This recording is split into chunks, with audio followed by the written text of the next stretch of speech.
మెట్లయితే చాలా నిత్తనురువుగా ఎక్కినట్లుగా ఉన్నాయి. ఒక 10 నిమిషాలు ఎక్కామంటే చాలు తీవ్రంగా అలుపు వస్తుంది. ఈ చిరుత పుల్లు ఎలుగుబంట్లు కూడా ఉంటాయా? ఇక్కడ నుంచి దాటిపోవడం ఇంక ఎవరి తరం కాదనమాట. పూరా దేఖ్లియే पूरा गोबर है बाल छान ఓకే बाल छान लोड़ा का ఓకే. सोफा कड्डी ले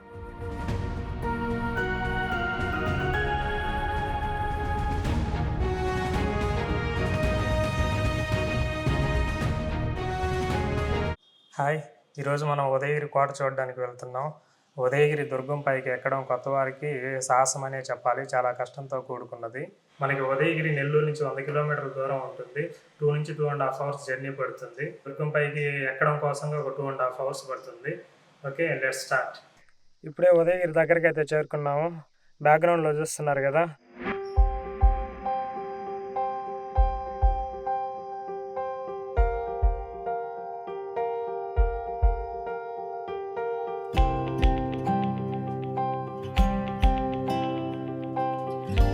ఇప్పుడే మేము కొండపైకి చేరుకోవడానికి నడకైతే స్టార్ట్ చేసాము. ఇప్పుడే గట్టిగా ఒక 20 మెట్లు ఎక్కామో లేదో అప్పుడే అలుపు అయితే స్టార్ట్ అయిపోయింది. ఇంకా ముందు ముందు ఎక్కాల్సింది అయితే చాలా ఎత్తుంది.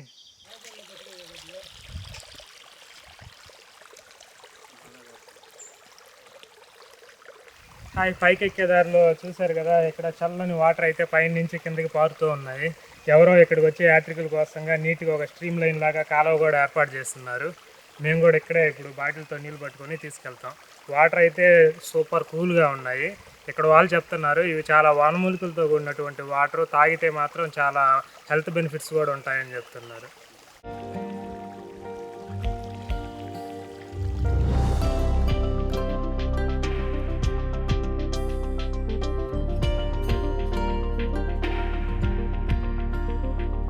కానీ జంతువులు ఉంటాయా? ఏం జంతువులు ఉంటాయి? ఈ చిరుత పుల్లు ఎలుగుబంట్లు కూడా ఉంటాయా? పోయి క్షేమంగా రావచ్చు. ఇంకా మళ్ళీ పోయినంటే మళ్ళీ ఈ దావా ఆ దావా అని చెప్పి తప్పిపులు పడి పక్క పోతుంటారు. అట్లా చాలా మంది వరకు ఉన్నారు, అడవిలో కూడా ఉన్నారు. ఉన్న వరకు ఇట్లా మన ఊళ్ళో ఇట్లా పైకి పోతాం, ఆదరు ఇట్లా పైకి పోతాం అంటే అరుస్తుంటారు. అరుస్తున్న వాళ్ళు కూడా అప్పుడు మేము కూడా ఏమైనా అంటే అది దావ తప్పిన మన అంటున్నారు. అట్లా 2-3 వరకు మేము సేవ్ చేశారు. దావలేదు. అదే చూసారు కదా, ఒంటరిగా వెళ్ళడం అయితే మాత్రం ఇటువంటి ప్రదేశాల్లో చాలా ప్రమాదం అని చెప్తున్నారు. ఎవరైనా 3-4 అట్లా బ్యాచ్గా వెళ్తే మాత్రం పర్వాలేదు. ఎందుకంటే ఏదైనా ప్రమాదకరమైన జంతువులు ఉన్నా కూడా ఎక్కువ మందిని చూసాయంటే అవి కూడా తప్పుకొని వెళ్ళిపోతాయి. ఒకవేళ 1-2 ఉంటే మాత్రం ఎవరినైనా తోడు తెచ్చుకోవడం బెస్ట్. ఇక్కడ చూసారు కదా, విలేజర్స్ కూడా చెప్తున్నారు ఇక్కడ చిరుత పుల్లు ఎలుగుబంట్లు కూడా సంచరిస్తూ ఉంటాయంట. చాలా ప్రమాదాలతో కూడుకున్నదే. ఎవరైనా తోడుగా ఉండి లో క్లాస్ ఎవరైనా వెంట తెచ్చుకుంటే మాత్రం పర్వాలేదు. తెలిసి తెలియకుండా మనం వచ్చేసి ఏదైనా దారి తప్పిపోయామంటే కొంచెం ప్రమాదం. మనం నడకదారిలో అప్పుడప్పుడు కొద్దిసేపు ఒక 10 మినిట్స్కి ఒకసారి రెస్ట్ తీసుకొని మళ్ళీ జర్నీ స్టార్ట్ చేసుకోవడం బెస్ట్. ఎందుకంటే ఎంత నిలువుగా ఉండే కొండ ఎక్కేటప్పుడు అయితే మాత్రం చాలా అలసిపోతాం. మనం వీలైనంత వరకు ఎక్కువ వాటరు, ఎక్కువ డ్రింక్స్, లిక్విడ్ ఫుడ్స్ అటువంటి ఎక్కువ తెచ్చుకోవడం బెస్ట్. మెట్లయితే చాలా నిత్తనురువుగా ఎక్కినట్లుగా ఉన్నాయి. ఒక 10 నిమిషాలు ఎక్కామంటే చాలు తీవ్రంగా అలుపు వస్తుంది. తర్వాత ఒక 10 నిమిషాలు రెస్ట్ తీసుకొని ఎక్కాలి. మనం ఒకేసారి ఎక్కాలని ట్రై చేస్తే మాత్రం చెమటలతో తడిచిపోతాము. మధ్యలోనే మనకి స్పృహ తప్పి పడిపోవడం ఖాయం. అందుకని మనం 10 నిమిషాలు కొంచెం రెస్ట్ తీసుకొని మంచిగా వాటర్ బాగా తెచ్చుకోవాలి. ఏదైనా లిక్విడ్ ఫుడ్స్ బాగా తెచ్చుకొని తాగుతూ రెస్ట్ తీసుకుంటూ వెళ్ళాలి. చూడండి మెట్లయితే ఎంత నిలువుగా ఉన్నాయో. కష్టపడి ఎక్కుతున్నారు మా సార్ కూడా.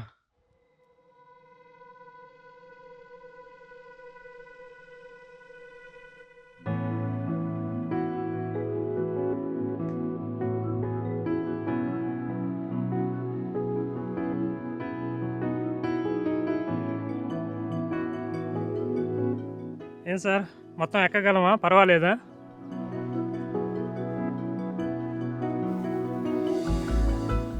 దారి పైకి వచ్చే కొద్ది మరీ చాలా సన్నగా అయిపోయింది. బాగా చెట్లు మొక్కలు అన్నీ రోడ్డుని అదే దారిని బాగా కప్పేసాయి. ఇక్కడైతే చూస్తున్నారు కదా, కొంచెం బాగా చీకటిగా ఉంది ఇక్కడ దారి కూడా. ఇవి పురాతన కాలంలో ఉన్న మెట్లు ఇట్లా ఉండేవి.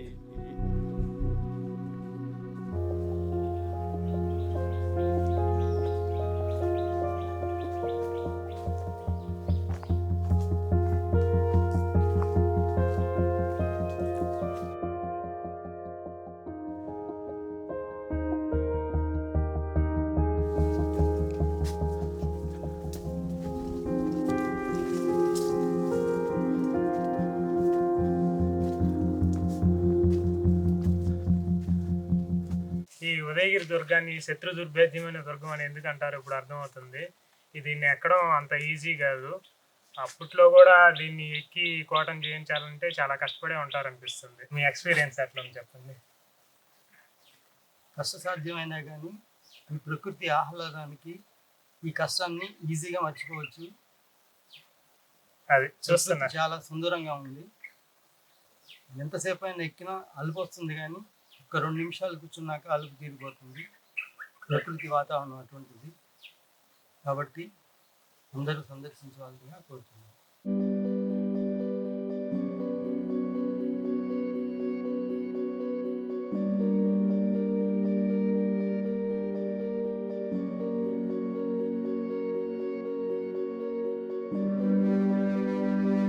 ఇప్పుడు మనం చూస్తున్నది వచ్చేసి దీన్ని నీళ్ళ తొట్టే. ఈ నీళ్ళ తొట్టులో వచ్చేసి పైన కొండపై నుంచి పడేటువంటి వాటర్ అనేటువంటి డ్రాప్స్ ఇక్కడ పడుతుంటే ఇక్కడ తొట్టులాగా ఏర్పాటు చేయడం జరిగింది. ఇక్కడ వాటర్ కానీ చూసారంటే అసలు సూపర్ కూల్గా ఉన్నాయి. మనకి పైకి దుర్గం పైకి ఎక్కేటప్పుడు చివరిసారిగా ఈ నీళ్ళ తొట్టు దగ్గర ఎవరైనా నీళ్ళు కావాలంటే ఇక్కడ మనం ఫిల్అప్ చేసుకొని తాగేసి వెళ్ళొచ్చు. ఇంకా పైన దొరకవు నీళ్లు. ఇదే లాస్ట్ నీళ్లు దొరికే పాయింట్.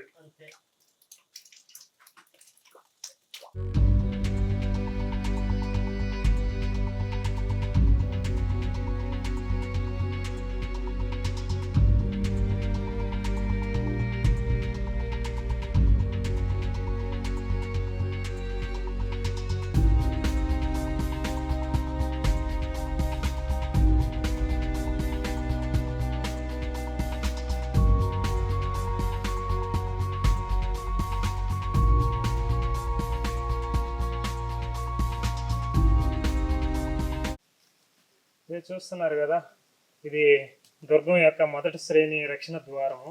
ఇక్కడ నుంచి దాటిపోవడం ఇంక ఎవరి తరం కాదనమాట. అంత శత్రు దుర్భేద్యంగా ఉంది. చాలా సన్నగా ఉందన్నమాట. ఈ దారిలోంచి ఎంటర్ అయిపోవాలంటే వాళ్ళు రాణిస్తే తప్ప వీళ్ళు పోలేరు.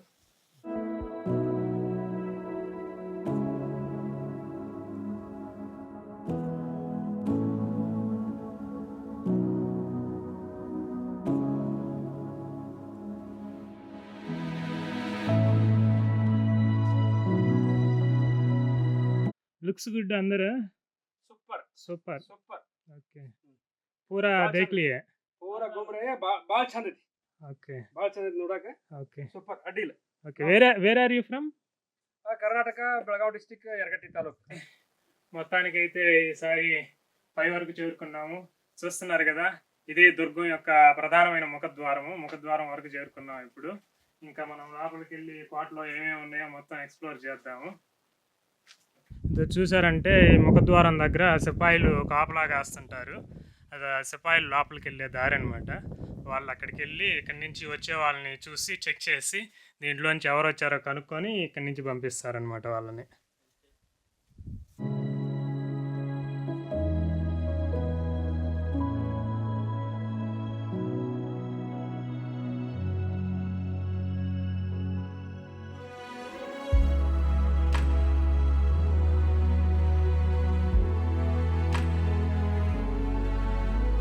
పద్నాలుగవ శతాబ్దంలో ఒరిస్సా గజపతుల పాలనలో లాంగూల గజపతి రాజుగా ఉన్నప్పుడు ఆయన సామంతులు ఈ దుర్గాన్ని 7 చదరపు మైళ్ళ విస్తీర్ణంలో 13 బురుజులతో అద్భుతంగా నిర్మించారు. 15వ శతాబ్దంలో విజయనగర రాజు అయినటువంటి సాలువ నరసింహరాయలు ఈ దుర్గాన్ని గజపతుల నుంచి ఆక్రమించారు. సాలువ నరసింహరాయల తర్వాత విజయనగర సింహాసనం కోసం జరిగినటువంటి సింహాసనం గొడవల్లో రాజ్యం బలహీనమైంది.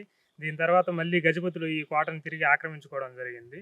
ఇంకా తర్వాత మనకందరికీ బాగా తెలిసింది సింహాసనం అనేటువంటిది విజయనగరంలో గొప్ప రాజు అయినటువంటి శ్రీకృష్ణదేవరాయల సింహాసనానికి వచ్చిన తర్వాత ఆయన మొట్టమొదటిసారి 1511లో ఈ తూర్పు తీరంలో ఉన్నటువంటి ఉదయగిరి దుర్గంతోనే ఆయన విజయాలను మొదలుపెట్టడం జరిగింది. సుమారు 18 నెలల పాటు ఆయన గజ అశ్వ కాల్బలంతో దీన్ని తీవ్రంగా ముట్టడి జరిపి కోటపైకి ఎటువంటి ఆహార పానీయాలు చారకుండా తీవ్రంగా పోరాడిన మీదట కోటలో ఉన్న వాళ్ళు అప్పటికి గజపతుల సామంతుడైనటువంటి తిరుమల రాయలు ఈ కోటని విజయనగర రాజ్యానికి అప్పగించడం జరిగింది.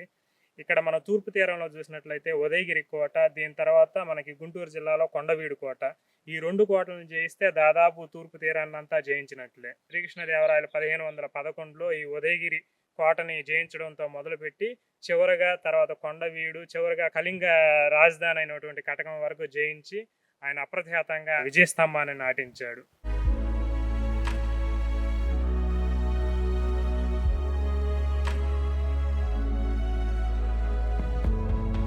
దీన్ని వచ్చేసి 26 మెట్లు అంటారంట. అంటే చేరుకోవడానికి 26 మెట్లు ఉండడం చేత దీన్ని 26 మెట్లు అంటారు అనుకుంటున్నాను. ఈ 26 మెట్ల ప్రాంతం కూడా చుట్టూ చూసినట్లయితే ఎటు చూసినా శిథిలాలే. దాదాపు కోట అనేటువంటిది పూర్తిగా ధ్వంసం అయిపోయినట్లే కనిపిస్తుంది. 1565లో జరిగినటువంటి తల్లికోట యుద్ధంతో విజయనగర సామ్రాజ్యం చాలా రాజ్యంలో సింహభాగాన్ని కోల్పోవడం జరిగింది. దాంతో కుతుబ్ షాహీ పాలకుడైనటువంటి ఇబ్రహీం కుతుబ్ షా కాలంలో మెజారిటీ పార్ట్ అయినటువంటి ఆంధ్ర అంతా కూడా కుతుబ్ షాహీల పరిపాలనలోకి వెళ్ళింది. ఆ తదనంతరం 16వ శతాబ్దంలో కుతుబ్ షాహీల యొక్క సైన్యాధికారి అయినటువంటి మీర్ జుమ్లా ఈ ప్రాంతాన్ని తన అధీనంలోకి తీసుకున్నాడు. ఆ తర్వాత కుతుబ్ షాహీలు, ఆ తదనంతరం నిజాం షాహీల పరిపాలనలోకి వచ్చింది. ఈ నిజాం షాహీల తర్వాత మనకి తెలిసిందే 18వ శతాబ్దంలో బ్రిటిషర్స్ తీరాంధ్రని వాళ్ళ స్వాధీనంలోకి తీసుకోవడం జరిగింది. దాంతో ఈ సుల్తాన్లు, వారి యొక్క జాగీర్దారులు పరిపాలనలో ఉన్నటువంటి ఉదయగిరి ప్రాంతం అనేటువంటిది బ్రిటిషర్ల చేతిలోకి వచ్చింది. ఈ ప్రాంతం అనేటువంటిది తన ప్రాభవాన్ని కోల్పోయింది. ఈ అభేద్యమైనటువంటి దుర్భేద్యమైనటువంటి ఉదయగిరి దుర్గం అనేటువంటిది తన ప్రాభవాన్ని కోల్పోయి ఈనాటికి పూర్తిగా క్షీణదశకి చేరుకుంది. అసలు దీన్ని చూస్తుంటే అసలు కోట ఎంత విశాలంగా ఉందో, ఎన్ని నిర్మాణాలు ఉన్నాయో మనం లెక్క పెట్టలేనన్ని నిర్మాణాలు ఉన్నాయి ఇక్కడ. కాకపోతే అవన్నీ కూడా క్షీణదశకి చేరుకున్నాయి. పూర్తిగా ఇక్కడ అన్ని చెట్లు మొలిచిపోయి ఉన్నాయి కాబట్టి మనం ఒక్కొక్కటిగా వెతుక్కొని వెళ్తే తప్ప ఇవన్నీ కూడా మనకి ఒక్కసారిగా చూస్తే కనిపించే పరిస్థితి లేదు ఇప్పుడు. ఇది కోర్ట్ హౌస్ లాగా వచ్చినటువంటి విజిటర్స్ అంతా ఇక్కడ ఉండేవాళ్ళంట. రాజు వాళ్ళందరినీ అక్కడ పైనుంచి చూసి ఇక్కడ పలకరించేవారని చెప్తుంటారు.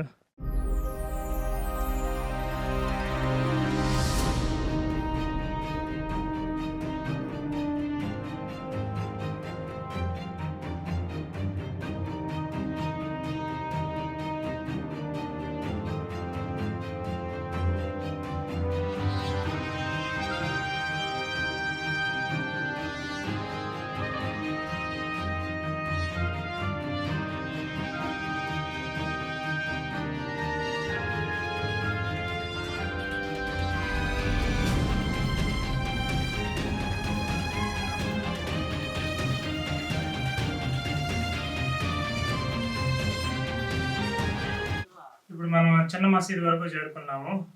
అప్పట్లో ఉన్నటువంటి కోటలో ఉన్నటువంటి రకరకాల మిలిటరీ అధికారులు, అంతఃపురంలో ఉండేవారు, తర్వాత రాజులు, అధికారులు, ముఖ్యమైనటువంటి వాళ్ళందరూ కూడా ప్రార్థనలు చేసుకోవడం కోసంగా మనకి ఏర్పాటు చేసినటువంటి మసీదుల్లో ఇది కూడా ఒకటి. ఇప్పుడు చూడండి, చాలా మంది భక్త నిధుల కోసంగా వచ్చి అక్కడ ఉన్నాయో లేవో తెలియకుండానే ఎంతెంత గుంతల్లో వేశారో ఇక్కడ.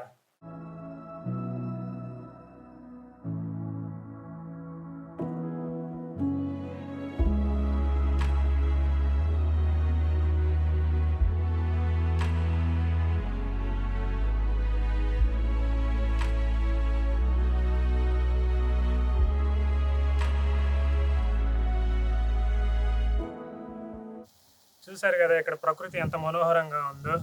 చూస్తుంటే ఎంత లోతైన లోయలు, చల్లని గాలి. మేము ఇప్పటికే ఉదయం నుంచి వచ్చి తిరిగి బాగా అలసిపోయాము. డ్రోన్ షాట్లు తీసుకొని వెళ్దాం అనుకుంటున్నాము. ఓకే, కొన్ని డ్రోన్ షాట్లు చూపిస్తాం ఇక్కడి నుంచి.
ఇవే కోట బురుజులు చూస్తున్నారు కదా. యుద్ధాల సమయంలో కానీ మిగిలిన సమయాల్లో కానీ ఇక్కడి నుంచి సైన్యం అనేటువంటిది ఎప్పుడు కాపలా కాస్తూ ఉంటుంది. ఎవరైనా సరే వాళ్ళ కోట మీదకి దండెత్తి వస్తున్నారని చెప్పి కొన్ని కిలోమీటర్ల దూరంలో ఉండగానే ఇక్కడి నుంచి పసిగట్టి వాళ్ళు అలర్ట్ అయ్యేవాళ్ళు అనమాట.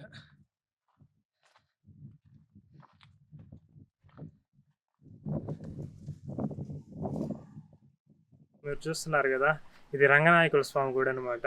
మనకి నెల్లూరులో ఎట్లాగైతే చాలా ప్రాచీనమైన రంగనాయకుల స్వామి గుడి ఉందో, ఇది చోళుల శిల్పకళతో నిర్మించినటువంటి రంగనాథ స్వామి గుడి. ఇది చాలా ప్రాచీనమైన గుడి అని చెప్తున్నారు. ఈ ఉదయగిరి కోట చుట్టుపక్కల అప్పటి రాజులు నిర్మించినటువంటి అనేక దేవాలయాల్లోకి ఈ రంగనాథ స్వామి గుడి అనేటువంటి చాలా ప్రాముఖ్యం కలిగినటువంటి గుడి. ఈ గుడిలో ఉన్నటువంటి బాలకృష్ణుడి విగ్రహాన్ని శ్రీకృష్ణదేవరాయల సతీమణైనటువంటి చెన్నాదేవి గారు ఇక్కడ ఎటువైనా శత్రు దేశాల దాడులు జరిగినప్పుడు ఇక్కడ దేవాలయాలను నాశనం చేస్తారనేటువంటి భయంతో ఆ చెన్నాదేవి గారు ఇక్కడున్న విగ్రహాన్ని తరలించి హంపీలో బాలకృష్ణుడి విగ్రహాన్ని ప్రతిష్ఠించి కృష్ణాలయాన్ని నిర్మించినట్లుగా చెప్తారు మనకి.